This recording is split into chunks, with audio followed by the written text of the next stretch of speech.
You're listening to Tarazi Tuesdays with the Bible as Literature.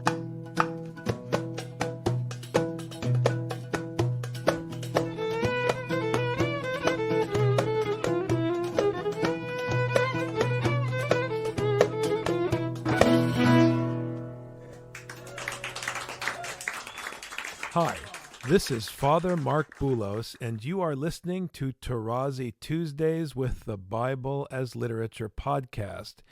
In today's program, Father Paul explains how the dust of the ground is the curse and uncovers a parallel in the text between Adam in the story and the kings that oppress the city, a reading that hinges on the versatility of the Hebrew word marshal. I am very happy to introduce Father Paul on the Bible as Literature podcast, Tarazi Tuesdays. This text is perhaps out of the 4 chapters, the Toledot of the heavens and the earth, is the most pregnant in the sense of being dense, and it already refers to the rest of the scriptural teaching. Remember, in my book, I stressed time and again that we have the whole message in the first 4 chapters. Very interesting, very powerful, and through this we'll understand why the curse actually is ultimately the punishment. Well, let's begin with a little bit of logic. I mean, not Greek philosophical logic, but pure basic factual logic. If Adam and Eve would have been put to death, we would not have been doing this podcast today. As simple as that. In other words, you need to have a biblical story. Okay, but this put aside, we go to the text and we hear that the first expression of curse is against the serpent, which is very interesting. Remember last time I said the serpent is obviously Plato, Greek philosophy, and so on, that Paul condemned in 1 Corinthians. People assume that they are making sense, but the scriptural teaching ultimately is that you obey God who takes care of you. You don't argue because you don't know. You are just a sheep. As I said in my book, the maximum you can do is to say bah, or be lost in the wilderness and not be any more functional. And that is very important. Remember, since I mentioned 1 Corinthians, later in 2 Corinthians, Paul, and actually I referred to this in my book, uses the critique of Greek philosophy at the end, in the passage where he says, I have kept you pure, unlike Eve that disobeyed. He's speaking about the church of Corinth. And there he uses at least twice words that relate to the root phronimos, which is the Greek rendering of the arum of the serpent. So it's really very powerful. I'm going to do this overview of scripture at almost every verse because that's why the text is there, to prepare for the move between Adam and Eve in the garden to us, humanity, the children of Adam and Eve, outside the garden.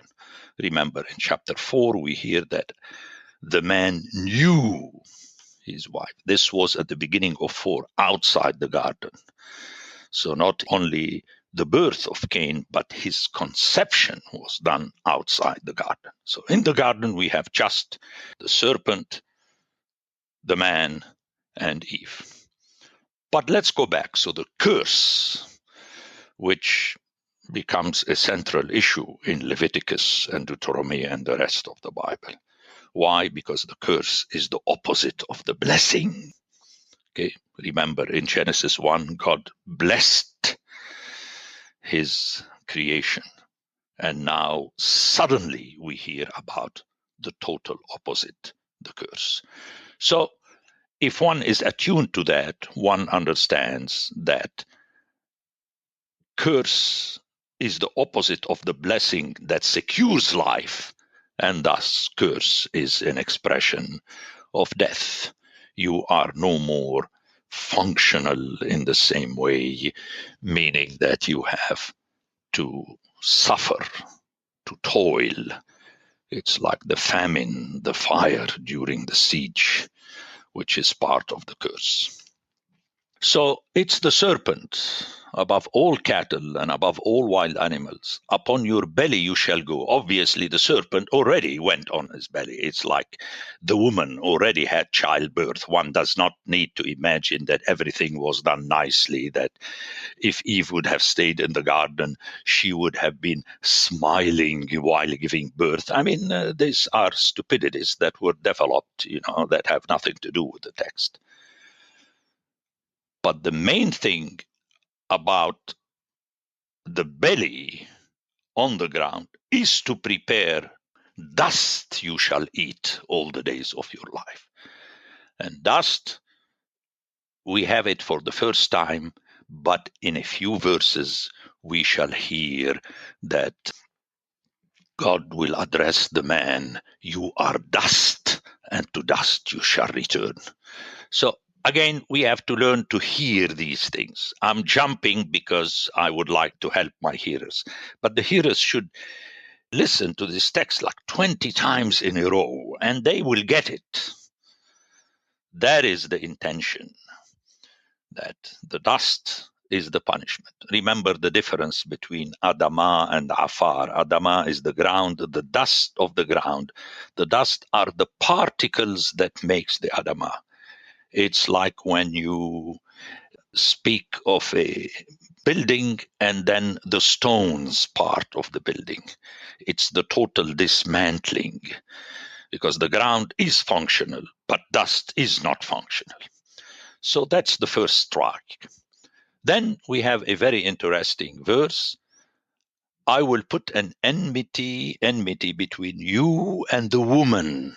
Now, you see, the seed later will bring us to the man, but for the time being, it's the woman. It's the seed between the two.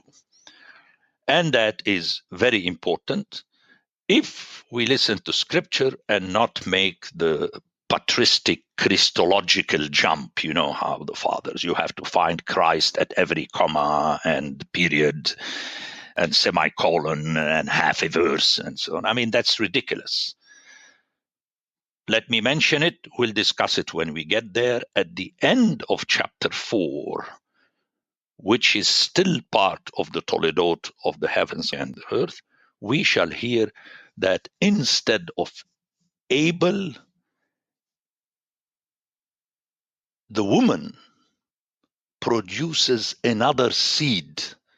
And here I shall attack again RSV, that against all the other translations, including the KJV and the Jerusalem Bible and so on, decides to make it a hallmark card and say that she had another child. That is really, what can I say? The seed is very important because, as I shall make the comment there, this prophecy is realized not in Jesus Christ, but in Seth, that took the place of Abel. And Seth will dislodge Cain, and he will become the son of the genealogy, the Toledot of Adam in chapter 5. So if we listen to the original, this is when the woman bruises the head of the serpent, who, through, if you like, indirectly his teaching, the killer Cain succumbs to sin and kills his brother, and out of that, God is able to grant the woman a new seed.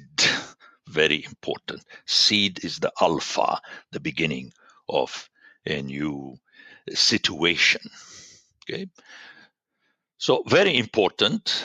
And you can already hear that the woman will have the upper hand, or at least the seed of the woman will have the upper hand, because it says that the seed of the woman shall bruise the head of the serpent, while the seed of the serpent will be able to bruise the heel of the seed of the woman.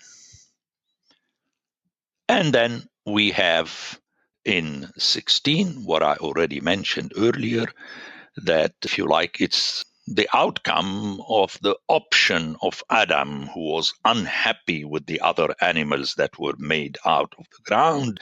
He wanted someone technically he would control. Remember when I said that he named him Isha, coming from him, the Ish, bones of my bones and flesh of my flesh. And there I made the comment, this prepares us for the control that the male human being will have over the female human being throughout ancient history and until today, but more importantly, the king who rules as an oppressor over his city and not so much as a father who takes care of the city. So we hear at the end of 16, your desire shall be for your husband, and he shall rule over you. And this rule in Hebrew is precisely the verb marshal, which is the rule of the monarchs in the Old Testament. As an aside, again, very important, the Bible is, how shall I put it, really trickier than it looks. It's powerful because marshal is also the ruling through the teaching through marshal, which is the parable. So instead of the king, remember how Solomon will ask for wisdom to rule his people, and then he and his son Rehoboam will flog their people instead by raising money and taxes to build their own buildings and so on. So there is a play. Let me push the aside to remind my hearers that ultimately we have to listen to the scriptural text in the original to get all that. It's impossible to get it through translation. That mashal in itself is a verb. It can be pushed to become negative against its original intention. And I discussed this already in chapter 1 when I discussed the two verbs that are used about the man ruling over the animals and the rest of creation. It's not that it is so. That's what it means. And then we go on an aside to develop our theology. No, it's the text that leads you to realize that ultimately, unless the knowledge is according to the will of God, is detrimental. And the ruling, unless it is according to the will of God, is detrimental. And Jesus will push this to the extreme when he says to Peter, you cannot rule by the sword, because then you're going to cut the ear, which is the organ through which the one facing you will receive the teaching of the gospel, which is the gospel of peace through the word. So I know I'm pushing the issue, but I hope that my hearers will understand one day how I'm getting there. And they have to make the effort to learn the original. Be open. Be open. In other words, listen for a long time before moving their lips. The Bible as Literature is a production of the Ephesus School Network.